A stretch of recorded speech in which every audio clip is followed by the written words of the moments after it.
잘 오셨습니다. 오신 여러분들을 환영합니다. 한 주 동안 어떻게 보내셨습니까? 네, 평안하셨어요? 네. 그렇다라고 하는 눈빛으로 그냥 읽도록 하겠습니다. 네. 오늘 말씀으로 바로 들어가 보죠. 우리 이제 진행되던 마가복음 강의를 잠시 멈추고 오늘 마침 교회에 또 투표도 있는 날이기도 해서 우리 교회에 대한 이해를 좀 가져보려고 합니다. 여러분, 교회가 의외로 다양하게 이해되어져 왔습니다. 저는 궁금해요. 여러분들이 교회를 어떻게 이해하고 계실지. 여러분들의 뇌 속에 한번 들어가 보고 싶습니다. 여러분, 교회를 어떻게 생각하십니까? 우리 종암제일교회, 내가 당연히 나면서부터 자라오고 주일학교, 중고등부, 청년부 거쳐오고 있는 곳, 장년되어져서 나오고 있는 곳, 이렇게 생각되어지십니까? 자, 우리가 우리 교회를 보는 눈이 있을 거예요. 그러면 또 한 가지 가져야 될, 생각해야 될 것이 무엇이냐면, 과연 세상은 우리 교회를 어떻게 평가할까? 여러분, 이것은요, 그들의 눈치를 보자는 이야기가 아니에요. 왜 이것을 생각할 수밖에 없냐면, 그들은 첫 번째로는 우리의 전도의 대상이면서 또 우리의 섬김의 대상일 수밖에 없습니다. 그렇기 때문에 그들이, 여러분, 오늘도 16절에서 우리를 하나님의 성전이라고 성도 한 사람을 그렇게 이야기를 하잖아요. 그래서 세상이 믿지 않는 자들이 또 이 땅의 일반적인 관념이 교회에 대하여 어떻게 생각하고 있는지를 우리가 알 필요가 있습니다. 두 가지를 다 가져가야 돼요. 나는 교회로서 어떻게 교회를 규정하고 있는가? 그리고 세상 사람들은 우리 교회를 바라볼 때 어떤 느낌과 어떤 감상을 가지고 있을 것인가? 그게 옳든 옳지 않든 그건 중요한 것이 아니고 그들이 그 생각을 하고 있다는 게 굉장히 중요한 겁니다. 이런 지금 광주에 한 가지 사건이 터졌잖아요. 코로나 때문에. 광주에 이제 후배가 하나가 있어요. 크지 않은 교회 이제 목사로 이제 부목사로 이제 섬기고 있는데 코로나 그 초기하고 중기까지 광주 굉장히 잠잠했대요. 제가 또 작년에 제 아들 녀석 데리고, 재작년이었군요. 우리 교회 부임하기 전이네요. 그 재작년에 우리 아들 녀석 데리고 또 마침 제가 날짜를 그때로 잡은 건 아닌데 5월 중순쯤에 광주에, 저도 처음이었어요. 광주는 아들하고 1박 2일 뭐 사실 이제 1년에 한 번 정도, 이게 남자들이, 저도 이제 살아온 세월을 제 뒤돌아보니까 이 아빠가 안 해주면 안 될 것 같아서 저도 억지로 1박 2일 가가지고 가서 뭐 하냐면 재미있는 영화 하나 보고 다음날 하루 종일 걷다가 집에 돌아와요. 그게 이제 일이었어요. 근데 마침 그때 광주로 후배가 있어가지고 오라고 해가지고 광주에 갔어요. 갔더니 그 금남로에 있는 숙소를 그 친구가, 후배가 하나 잡아줬어요. 그래서 거기서 조그만 숙소에서 잠을 자고 극장 아들놈하고 갔다가 하루 종일 광주 시내를 이렇게 횡단해서 걸었습니다. 광주도 크더라고요. 그러면서 이제 그 친구가 이제 코로나 때 하는 이야기가 뭐냐면, 광주는 너무 잠잠했대요. 왜요? 전라도 쪽은 좀 이게 코로나에서 약간 자유로웠잖아요. 오히려 경상도 쪽이 문제였잖아요. 근데 이번에 이제 광주에서 문제가 이제 지난 한 주간 동안에 뻥 하고 터졌어요. 정말 제가 볼까 말까 하다가 그 기사에 딸린 댓글들을 여기 올라오기 직전에 봤었습니다. 광주의 한 교회가 터지고 난리가 났고 그 지역의 일대가 거의 마비가 됐대요. 상권도 다 죽고. 그런데 그 밑에 있는 그 내용을 읽어보니까, 물론 이제 교회가 잘못한 게 있더라고요. 방역의 절차도 잘 지키지 않았고 우리처럼 마스크를 쓰고 예배했던 것도 아니고 밥도 벌써 먹었고 막 그랬더라고요. 주방에서 막 6명, 7명이 감염되어지고 조심했어야죠. 그런데 그 댓글을 읽는데 그것이 전부는 아니라고 저는 생각합니다. 그런데 여러분은 그렇게 안 느끼실 테지만 저는 당사자이기 때문에 가슴이 서늘합니다. 이게 교회에 대한 일반적인 평가라고는 저는 보지는 않아요. 그런데 이렇게 생각하는 사람이 있겠구나 싶은 생각이 들고, 저는 더더욱 걱정이, 어쨌든 우리가 그들에게 복음을 전해야 되고 또 그들을 섬겨야 되고 그들을 사랑으로 또 이렇게 감싸줘야 될 교회인데, 그들이 우리에 대해 이렇게 평가할 때 우리의 사랑을 받으려고는 할까? 이런 싶은 생각이 들어지더라고요. 그러면서 참 가슴 서늘한 느낌을 우리가 가지지 않을 수 없었습니다. 교회에 대한 관념, 굉장히 중요합니다. 지금 이 시간에 여러분 한번 마음에 떠올려 보세요. 나는 교회를, 추상적인 교회, 더 나아가서 우리 종암제일교회, 여기 앉아 계신 분들이 나는 교회를 어떻게 규정하고 있는가? 굉장히 중요한 이야기입니다. 그래서 오늘 교회에 대한 거창한 이야기라기보다는 본문에 담겨져 있는 내용을 좀 살피면서 좀 교회를 살펴보려고 합니다. 고린도 교회에 좀 아픔이 있었죠? 어떤 아픔이었습니까? 교회가 사분오열되어 있었어요.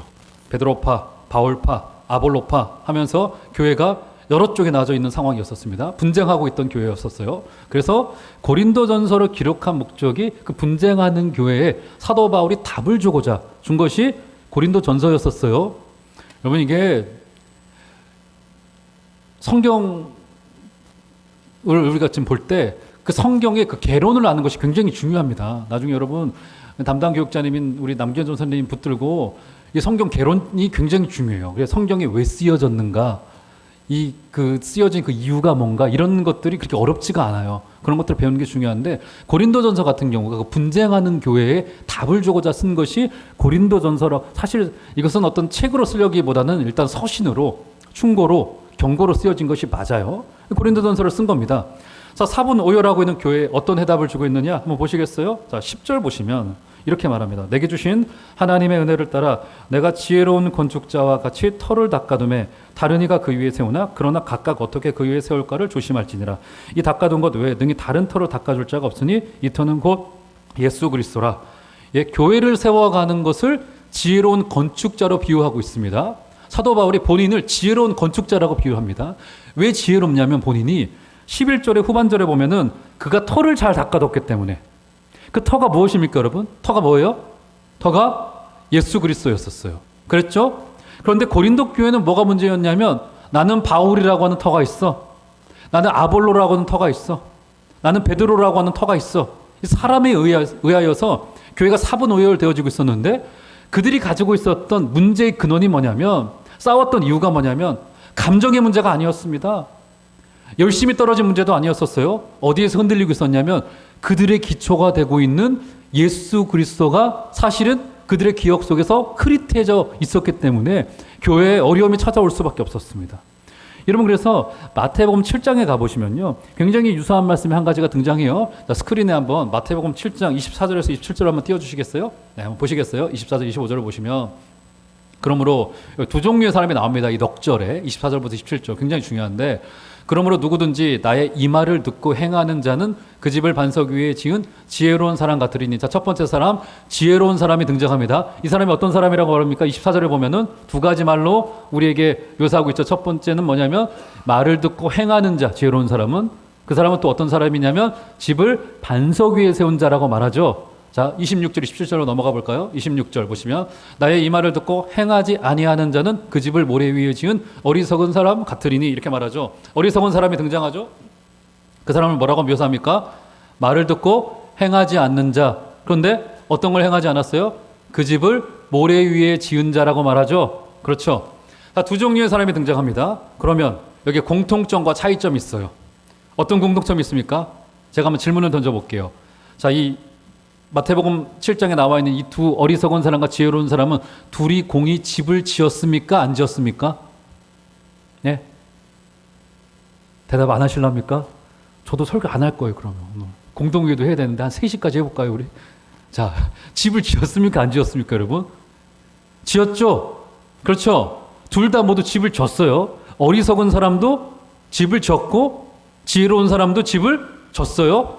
이게 무슨 말이냐면 어리석고 지혜롭고의 차이는 무엇을 이루어냈고 이루어내지 않았고의 차이가 아니라는 말이 되어집니다. 근데 차이점이 한 가지가 있죠. 집을 짓되 어디에 졌습니까? 어리석은 사람은 어디에 지었어요? 모래 위에 졌죠. 그렇죠. 지혜로운 사람은 어디에 졌습니까? 반석 위에 졌죠. 그렇죠. 이게 차이였다고요. 그러니까 지금 마태복음 7장도 그렇고 고린도전서 3장도 그렇고 교회를 세워가는 것을 그림 언어로 설명하잖아요. 집을 건축해가는 그림 언어. 그렇죠. 건축을 해가는 그림 언어로, 상징적인 언어로 이게 말하고 있는데, 집을 올리고 안 올리고의 문제가 아니라 여기서의 싸움은 어떤 싸움이에요? 내가 어떤 기초 위에 집을 지었느냐가 여기서 굉장히 중요한데, 그것을 고린도전서 3장은 이 터가 오직 예수 그리스도밖에 없다라고 하는 말로 우리에게 주고 있는 거라고요. 사랑하는 여러분, 여러분 지나간 한 주간 동안 바라보시면서 일주일간 어떤 의미로 살아오셨습니까? 아마 제가 알기로는 여기에 앉아 계시는 분들 중에 열심히 살아가지 않은 사람 없었을 거예요, 요즘에. 다 열심히 살아갑니다. 근데 문제가 뭐예요? 우리의 기초가 어디에 있느냐에 문제는 달라질 수 있는 겁니다. 사랑하는 여러분, 여러분의 삶의 근간과 기초를 오직 예수 그리스도께 두시는 지혜가 있으시기를 주의 이름으로 축원합니다. 이게 또 왜 중요하면서도 어렵냐면, 여러분, 우리 한국인의 이 심성 속에 어떤 사고가 뿌리 깊게 내려져 있냐면, 여러분, 이 무교적인 사고가, 그러니까 징벌신학이라고 흔히 이야기합니다. 징벌신학이 우리 한국인의 DNA 속에는 굉장히 뿌리 깊게 박혀져 있습니다. 젊은 사람, 나이 드신 분 할 것 없이. 이게 무슨 말이냐면, 우리가 절대자에게, 우리 그렇잖아요. 예전에 지금은 뭐 많지 않았습니다만 정한수라고 합니다. 물을 뜹니다. 이렇게 그릇에, 이런 그릇 말고 하얀 그릇에 물을 떠요. 그리고는 산에 올라가서 영험해 보이는 그 나무 밑에 갖다 둡니다. 그리고 거기에 매일 올라가 가지고 빌어요. 이게 어렸을 때 그런 거 혹시 보신 분들 계실는지 모르겠어요. 이것을 정한수라고 합니다. 정한수를 떠놓고 거기에 빈다라고 얘기합니다. 왜 빕니까? 왜 비어요? 하루도 안 빠집니다. 왜요? 정성을 바쳐야지 하늘이 감동할 거라 생각합니다. 지성이면 감천. 이렇게 생각을 하고 열심을 들여요. 그렇게 안 하면 절대자가 우리에게 100을 줄 것을 80만 주고 60만 주고 50만 줄 것 같다고요. 그래서 하나님께도 대하여서 그런 생각을 가집니다. 아, 내가 열심히 해야지. 내가, 물론 그 마음은 너무 소중해요. 그런데 그 DNA는 때로는 우리를 굉장히 안 좋은 방향으로 끌고 갈 수 있어요. 하나님께 이것을 해드려야지.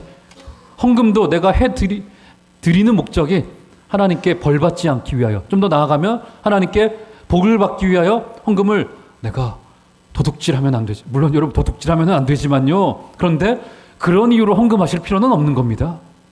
그런데 이 징벌신학이라고 말하는 명명되어지는 것들이 굉장히 의외로 우리 한국인의 젊은 분들 가운데도 많더라고요. 제가 보니까 굉장히 뿌리 깊게 내려져 있습니다. 그런데 오늘 고린도 교회가 분쟁하고 있었던 그 핵심의 자리에는 그리스도라고 하는 그 그리스도가 누구십니까? 우리 대신 의를 이루시고 구원의 기초를 놓으시고 우리의 모든 죄가를 다 가져가시고 우리를 의인이라 불러주기 위하여 의로 옷 입혀주신 예수 그리스도, 그분에 대한 그 공로를 잊었기 때문에 교회가 사분오열하여 흔들리고 있었다라고 하는 것입니다. 사랑하는 여러분, 저 여러분의 인생이 오직 예수 그리스도로 터잡으시는 복된 은혜와 결심이 다 있으시기를 주의 이름으로 축원합니다. 터의 문제를 먼저 지적을 해요. 자, 그러면서 어떤 것을 이야기를 하냐면요, 이제 이렇게 사도 바울이 고린도 교회에서 바로 그 기초의 문제를 본 거예요. 자, 그들은요, 여러분 아시겠지만 고린도 교회는 은사도 많았고요, 지혜도 많았고 언변이 좋은 사람들도 굉장히 많았습니다. 이렇게 그리스도라고 하는 터가 흔들리다가 보니까 은사가 많았던 교회에 어떤 일이 벌어지기 시작하는 겁니까? 어떤 일이 벌어져요? 사람이 자랑스러워지는 거예요. 사람이. 예를 들어서 이렇게 생각하는 겁니다. 아볼로가 사람은 좀 차갑지만 설교를 정말 잘해 하면서 아볼로의 파가 생겼어요. 그리고 어떤 사람들은 무슨 소리야, 그래도 열정이지, 바울만큼은 선교에 대한 열정이 대단해, 바울파가 생겨납니다. 또 다른 사람들은 무슨 소리, 그래도 예수님과 3년을 동고동락했던 베드로가 최고지, 베드로파가 생겨나죠. 사람이 자랑스러워지는 거예요. 그러니까 그리스도라고 하는 터가 흔들리자 사람에 의하여서 교회가 좌지우지되고만은 어처구니 없는 일들이 벌어지고 만 거라고요. 그러면서 이 건물, 그리스도 공동체라고 하는 이 영적인 이 공동체를 세워가는 것을 건축이라고 하는 그림 언어로 설명을 하고 있는데, 그것을 어떤 기준으로 그러면 세워가야 될 것인가? 오늘 보면 12절로 가보시면 이렇게 설명을 합니다. 12절 한번 보시겠어요? 3장 12절 고린도전서 이렇게 말합니다. 12절부터 15절을 보시면, 만일 누구든지 금이나 음이나 보석이나 나무나 풀이나 짚으로 이 터 위에 세우면 각 사람의 공적이 나타날 터인데 그날이 공적을 밝히리니 이는 불로 나타내고 그 불이 각 사람의 공적이 어떠한 것을 시험할 것임이라. 만일 누구든지 그 위에 세운 공적이 그대로 있으면 상을 받고 누구든지 그 공적이 불타면 해를 받으리니 그러나 자신은 구원을 받되 불 가운데서 받은 것 같으리라. 이렇게 말하죠. 여기서 보면 교회를 세워가는 6가지 재료가 등장하죠. 12절 보시면 6가지 재료 뭡니까? 보세요. 금이나 은이나 보석이나 나무나 풀이나 짚이라고 이야기를 하죠. 그러면서 이것을 설명하면서 어떤 이야기들을 하냐면 공적이 나타날 것이다, 상을 받게 될 것이다, 불에 타게 될 것이다, 이런 이야기를 하고 있어요. 무슨 말입니까 이게? 건물을 세워가는 것을 종말의 언어로, 종말론적인 언어로 설명하는 겁니다. 종말론적인 언어가 뭡니까? 불에 탄다, 상을 받는다, 이것이 다 종말론적인 언어예요. 자, 이것을 마음에 두시고 6가지의 재료, 금, 은, 보석, 나무, 풀, 집. 자, 어떤 차이가 있을까요? 6개의 재료가. 자, 어떤 사람들은 여기 한 가지 한 가지의 의미가 있을 것이다라고 좀 너무 깊게 상징으로 들어가기도 하는데 크게 두 가지로 나눌 수가 있겠죠. 금, 은, 보석 한 가지고요. 그리고 나무, 풀, 집 또 한 가지입니다. 이 두 가지로 나눌 수 있습니다. 그럼 한번 질문 한번 던져볼게요. 금, 은, 보석, 나무, 풀, 집 차이가 뭡니까 여러분? 금, 은, 보석, 나무, 풀, 집 어떤 차이가 있어요? 어떤 차이가 있을까요 여러분? 종말의 관점에서 어떤 차이가 있겠습니까? 일부 예배 때는 그렇게 대답하시더라고요. 금은 보석은 좀 비싼 거고 나무 풀 짚은 비싸지 않은 거다 이렇게 이야기를 하더라고요. 뭐 맞을 수 있겠어요. 틀리지 않을 것 같아요. 그런데 종말의 관점으로는 금, 은, 보석, 나무 풀 짚은 좀 다르죠. 나무 풀 짚이 가지는 상징이 뭡니까? 불에 타면 없어질 것. 오늘 그것을 이야기하는 거잖아요. 그 뒤에 13, 14, 15절에서 나무 풀 짚은 소멸되어 없어질 것을 이야기를 하고요. 금, 은, 보석은 불에도 남을 것을 이야기하는 거죠. 그러니까 여기서 세워갈 것을 두 가지로 이야기를 하는데 그 두 가지가 뭐냐면 소멸될 것과 소멸되지 않을 것의 차이입니다.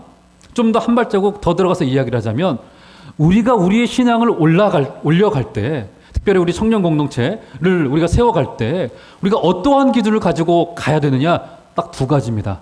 우리의 지혜 어디에 있느냐 영원할 것과 영원하지 않을 것의 차이예요. 영원할 것과 영원하지 않을 것의 차이입니다. 여러분 이 눈을 가진다라고 하는 것이 굉장히 중요한 지혜예요. 여러분 생각을 한번 해볼까요? 여러분 소수만 누리는 것들은요 여러분 대체로 언젠가는 다 없어지고 사라질 것들이에요. 예를 한번 들어볼까요? 여러분 지금 소수만 누리는 것들이 뭘까요? 뭐예요? 의원님, 장군님, 사장님, 회장님, S대 졸업장, 강남의 60평 아파트 소수 많이 누리고 있죠. 우리나라에서. 그렇죠? 예, 소수 많이 누리고 있습니다. 그런데 종말이 오면 이런 것들, 이런 개념들 어떻게 될까요? 사장님, 회장님, 장군님, 강남의 60평 아파트 여러분 이 개념들 어떻게 될까요? 계속 이어질까요? 종말 이후에도요? 그러지 않겠죠? 사라질 것들이겠죠? 그렇죠? 근데 이런 것들은 이 땅에서 소수만 누리고 살아가죠. 그리고 때로 우리는 소수만 누리는 그것에 우리도 그 소수의 일원이 되려고 노력하기도 합니다. 그런데 이런 말 생각을 한번 해보십시오. 왜 소수만 누리도록 하나님 하셨을까요? 그것들을. 왜요? 왜요? 중요하지 않기 때문에. 왜요? 중요하지 않기 때문에 소수만 누리게 한 겁니다. 여러분 진짜로 중요하지 않습니다. 여러분 저는 이것을 여러분들이 좀 진실로 믿었으면 좋겠습니다. 말로만이 아니라. 여러분 생각을 해보십시오. 우리가 가지고 있는 공통의 것들은요. 하나님이 너무나도 소중한 것이기 때문에 하나님이 우리 모두에게 주십니다. 예를 들어서 영원할 것들 뭐가 있을까요? 사랑이라고는 우리의 감정. 종말이 오더라도 이것은 사라지지 않을 거예요. 사람에 대한 배려. 그렇죠? 사라지지 않을 것들입니다. 그렇죠? 우리의 생명들. 이것은 종말 이후에도 이어질 것들이라고요. 이것은 중요하기 때문에 하나님이 모든 사람에게 다 주시는 거라고요. 그런데 우리가 정말 중요한 것에 무게를 두고 중요하지 않은 것에 우리의 마음을 두지 않는 지혜가 굉장히 중요한데 이것이 때로는 쉽지 않은 문제일 수 있다고요. 오늘 사도 바울 선생께서 우리에게 고린도전서를 통해서 주고 있는 지혜와 권고와 경고는 뭐냐면 영원할 것과 영원하지 않을 것에 대한 우리의 눈이 띄어져야 되고요. 우리의 삶이 거기에 진실로 담겨져야 된다는 하는 사실. 저는 바라기를 지금 여러분의 때로부터 여러분이 거기에서 눈이 떠져서 하나님의 은혜만을 바라보고 영원하지 않을 것에 너무 많은 마음을 두지 마시고 때로는 기도해야 됩니다. 때로는 필요할 경우가 있어요. 필요에 의해서 기도하는 거예요. 그런데 거기에 우리의 인생에 근원을 두지 마시고 영원할 것들, 소멸되지 않을 하나님의 말씀, 사랑이라고 하는 놀라운 가치들, 그리고 이 땅에 아픈 자를 돌보셨던 그 주님의 귀한 마음들, 그런 마음들을 여러분들이 평생을 안고 가시는 복된 은혜와 결심이 있으셨으면 좋겠습니다. 영원할 것들. 자, 그러면 오늘 마지막으로 그 영원한 것을 지향하는 공동체는 좀 구체적인 차원에서 어떤 모습일 수 있겠는가, 좀 그 모습을 좀 살펴봤으면 좋겠습니다. 성경을 한 군데 좀 마지막으로 좀 보시죠. 에베소서로 가보시면, 자, 여기서도 이제, 자, 이거 여러분 스크린에 한번 띄워드리도록 하겠습니다. 성경을 찾지 마시고, 시간이 많지 않으시니까, 에베소서 2장 20절에서 22절을 보시면, 자, 여기서도 이제 건축에 관한 그림이 등장합니다. 자, 20절 보시겠어요? 너희는 사도들과 선지자들의 터 위에 세우심을 입은 자라. 그리스도 예수께서 친히 모퉁이돌이 되셨느니라. 그의 안에서 건물마다 서로 연결하여 주 안에서 성전이 되어가고 너희도 성령 안에서 하나님이 거하실 초소가 되기 위하여 그리스도 예수 안에서 함께 지어져 가느니라. 네, 여기서도 우리의 믿음을 건축이라고 하는 그림으로 보여주고 있죠. 연결되어진다, 지어져 간다, 건물이다, 이런 이야기 등장하는 거잖아요. 그렇죠? 자, 그런데 여기서도 먼저 터 이야기가 나옵니다. 20절 한번 가보시겠어요? 터. 너희는 사도들과 선지자들의 무엇 위에요? 터 위에 세우심을 입었다라고 말합니다. 그리스도라고 하는 터가 아니네? 뭡니까? 사도들과 선지자들이 가르쳤던, 지향했던 그리스도를 말하는 겁니다. 그래서 20절의 후반절에 보면 예수께서 친히 무엇이 되셨다고 말합니까? 모퉁이돌이 되셨다라고 말합니다. 모퉁이돌이라고 말해요. 모퉁이돌. 자, 예수께서 모퉁이돌이 되셨다는 말로 이 건물의 근간이 된다라고 말합니다. 여러분, 2000년 전에 이스라엘의 건축법은 지금 우리와는 조금 다릅니다. 그때 당시에 건축은 어떻게 했냐면 이렇게 하나 이렇게 모퉁이돌을 이렇게 둡니다. 그리고 여기로부터 벽돌을, 우리로 말하면 벽돌을 하나씩 이어갑니다. 쭉 이어가요. 여기로부터 시작을 해서 쭉 이어가서 마지막 벽돌을 여기에 끼워 넣습니다. 그러면 건축이 맞춰졌다라고 생각을 했어요. 그래서 지금도 건축하는 교회들이 모퉁이돌 하면서 몇 월 며칠 이렇게 써놓는 경우들이 있잖아요. 이런 그림을 가지고 온 거예요. 그렇죠. 그러니까 모퉁이돌로부터 시작되지 않고 모퉁이돌로 맞춰지지 않으면 그것은 다른 건물이 되는 겁니다. 그래서 오직 예수 그리스도만이 이 교회의 근간이 된다라고 하는 것을 모퉁이돌이다 이렇게 이야기를 한 거예요. 자, 그런데 거기서 더 나아가서 이제 어떻게 이제 건축이 되어지느냐? 21절 한번 보시겠어요? 이렇게 말합니다. 21절 보시면 우리 띄워주시겠어요? 네, 그 안에서 건물마다 서로 연결하여 주 안에서 성전이 되어간다라고 말합니다. 예, 건물마다 서로 연결되어져서 주 안에서 성전이 되어간다라고 이 그림의 언어로, 건축의 그림의 언어로 우리에게 말해주고 있어요. 교회 공동체를 세워가는 문제를. 그러니까 지금 이것은 상징적인 언어인 거잖아요. 중요한 게 뭐냐면 성도와 성도 사이의 연결입니다. 여러분, 제가 다른 이야기로 드리자면 신앙에는요, 조금 막말을 제가 좀 하자면, 막말은 아니고 시장 언어를 좀 하자면, 신앙 안에는 절대로 독고다이는 없습니다. 내가 예수님하고 나만 바르면 되지. 여러분, 그런 거 있잖아요. 요즘에 흔히 그 가나안 성도, 거꾸로 하면 안나가 성도라고 말하면서 지금도 이 시간에도 저기 서울 시내 스타벅스에 가면 혼자 성경책을 펴놓고 나는 홀로 예배한다. 더러운 꼴 다 보기 싫고, 보기 싫은 사람 보기도 싫고, 나 혼자 주님과 관계만 바르면 됐지 하고 성경 묵상하고 그것을 예배라고 봐요. 저는 그분들의 중심은 이해하고 또 인정하고 싶어요. 주님을 향한 1대1의 마음은. 그런데 문제는 뭐냐면 성경이 신앙에 대하여 그렇게 좁게 이야기하지 않는다는 겁니다. 우리가 예수 그리스도를 믿은 순간 우리로 공동체로 들어오라고 합니다. 그리고 교회를 세워가는 것은 서로가 서로를 연결하면서 하나의 하나님의 나라가 세워져 가는 거라고요. 그래서 지금 여러분들이 지금 이루고 있는 이 하나님의 나라, 이 청년 공동체라고 하는 이 공동체는 굉장히 중요한 본질적인 의미를 가지고 있어요. 신앙은 절대로 개인주의, 개인의 자율성, 이게 중요한 가치인 건 알겠어요. 그런데 하나님의 나라 공동체에서는 사실은 굉장히 서브한 여러분 내용이라고 하는 사실을 인정하셔야 됩니다. 그래서 교회는 성도가 서로를 연결할 수 있는 훈련의 장이어야 됩니다. 서로 연결해야 돼요. 고린도 교회는 그리스도라고 하는 터로 세워져 있지 않다라고 보니까 성도가 서로를 연결하는 문제에 대해서 실패했던 것을 우리가 확인할 수 있는 겁니다. 그래서 우리 교회는 여러분의 공동체도 마찬가지고 아직은 이제 코로나 때문에 조금 아쉬운 부분이 없지 않아 있지만 아마 여기 소그룹들이 있을 거예요. 훈련하는 것들이 있을 테고 리더 그룹도 있고 서로 어렸을 때부터 알아왔고 중요한 것이 무엇이냐면 우리가 서로가 서로 여러분 이제 나중에 되면은 이제 사람이 점점 시선이 좁아집니다. 나이가 들어가면 들어갈수록 그래요. 그거는 여러분 어쩔 수 없어요. 그거는 저도 나름 넓다고 생각했는데 그렇지 않아요. 또 생각해 보니까 그렇지 않아요. 자꾸 시선도 좁아지고 꼰대도 되어지는 것 같고 어제도 괜히 애들을 앉혀놓고 아빠 때는 말이야. 저도 그렇게 얘기하더라고요. 너무 싫더라고요. 제가 이렇게 이야기하면서도 싫더라고요. 듣는 애들은 얼마나 싫을까 싶은 생각이 들었어요. 시선이 좁아집니다.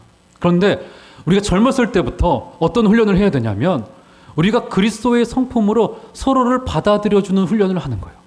저 사람 왜 있지 싶은 생각 드는 사람 있죠? 그렇죠? 나랑 맞지 않아. 그 사람 왜 있는지 아세요? 제가 정답 하나 말씀드릴까요?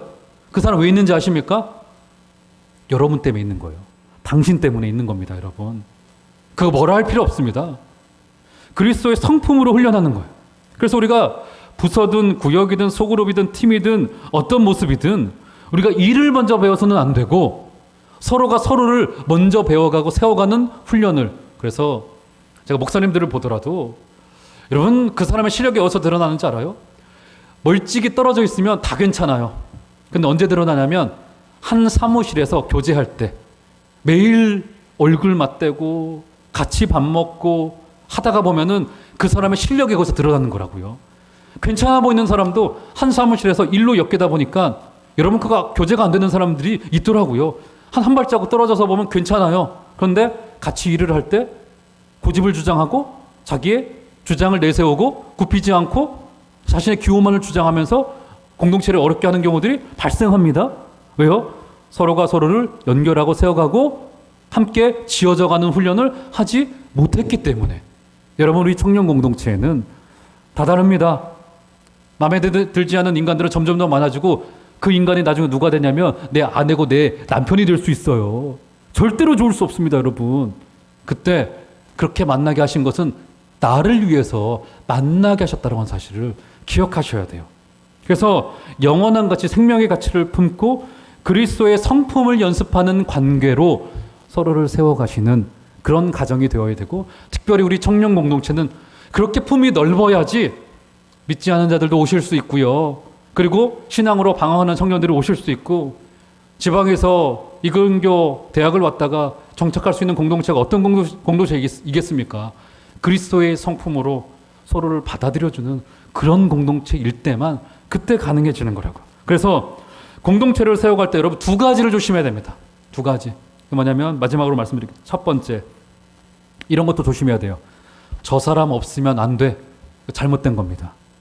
여러분 여기 서 있는 저 우리 교회 담임 목사죠? 그렇죠? 저 없으면 우리 교회 안 될까요? 아니요. 끄떡없습니다, 여러분. 왜요? 주님의 교회니까. 제가 없어도 잘 굴러가요, 교회는. 저 사람 없으면 안 돼. 이거 잘못된 거고요. 또 다른 극단으로 저 사람은 안 돼. 이것도 잘못된 거예요. 필요 없는 사람 없습니다, 여러분. 필요 없는 사람 없다고요? 내 눈에 보기에 어처구니 없는 인간 있죠. 그런데 어떻게 합니까? 하나님이 귀하다고 하시는데 어쩔 수 없는 거잖아요. 필요 없는 사람 없고요. 그리고 절대적인 사람도 없습니다, 여러분.